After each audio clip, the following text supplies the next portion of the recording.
Mr. Speaker, I rise this evening to speak about the unfolding catastrophe in the Gulf of Mexico. It's painfully clear that British Petroleum's oil spill could dwarf any environmental disaster in our nation's history. This horrific tragedy has claimed 11 lives, contaminated Gulf waters with millions of gallons of oil. It's still belching thousands of barrels into the water every day, and now the oil has reached the shores of Louisiana. It's impacting the livelihoods of millions in the Gulf Coast states and threatens even more. The first steps, of course, are to stop the leaks, contain the spill, and attend to the devastating aftermath on the people and their environment. The Obama administration deserves high marks for its swift response from day one to the BP disaster. It mobilized the government's resources to minimize the harm on the health, the economy, and the environment of the Gulf Coast. Last week, the President sent to Congress legislation that would do three things. First, provide additional resources to mitigate the damage caused by the spill. Second, to provide assistance to the people and the businesses affected most by the crisis. And third, to ensure that companies like BP that are responsible for oil spills are the ones that pay for the harm they caused, not the taxpayers. In addition, Interior Secretary Salazar is conducting a top-to-bottom reform of the Minerals Management Service. He's proposed splitting the MMS into two distinct agencies, one responsible for leasing and collecting royalties, and one responsible for inspections and safety. He's also ordered immediate inspections of all deepwater operations currently in the Gulf, and he announced that no permits for drilling new wells will go forward until a safety and environmental review is completed. And finally, the Obama administration is closing loopholes that allowed some oil companies to bypass critical environmental reviews, and it's examining all of the environmental procedures on oil and gas activities.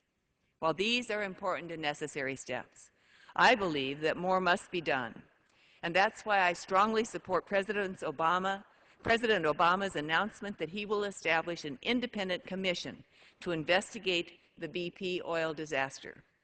This commission, which he will create by executive order, will mirror legislation that Mr. Markey and I introduced earlier this month, the BP Deepwater Horizon Inquiry Commission Act.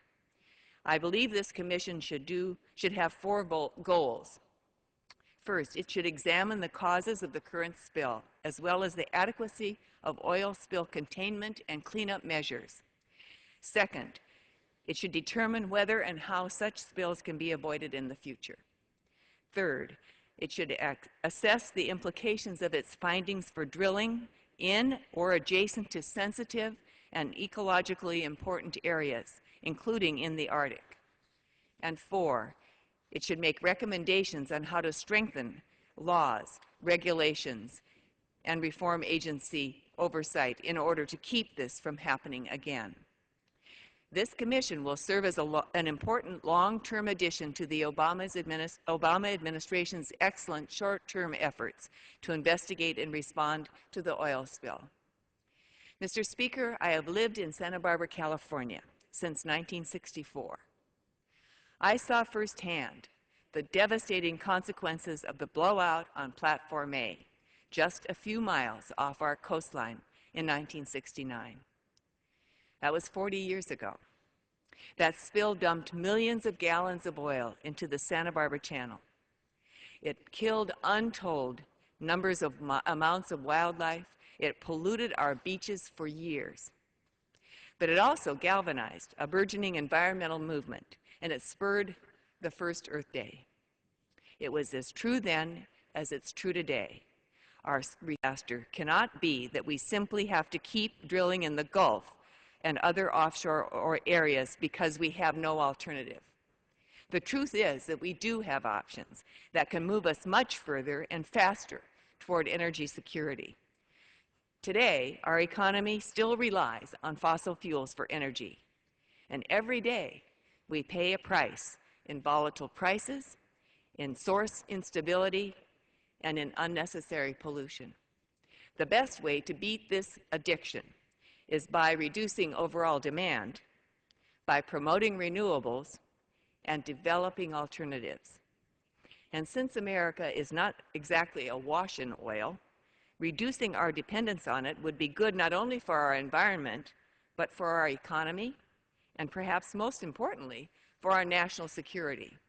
That's exactly what Democrats have done. We've enacted legislation, the Energy Independence and Security Act, and we've passed the Recovery Act to provide an immediate jolt to the clean energy economy.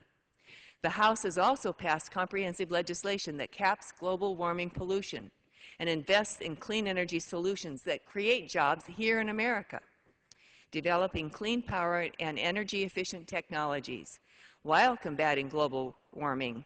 These are the initiatives that will meet our goals. As bad as things are, and may yet become, the disaster in the Gulf will be even more tragic if we fail to learn from it. Some of our colleagues continue to claim we have to choose between endangering our precious coasts and relying on oil imports for dangerous regimes. I believe it's time to reject that false choice. Let's pass comprehensive energy legislation so America can take control of our energy situation.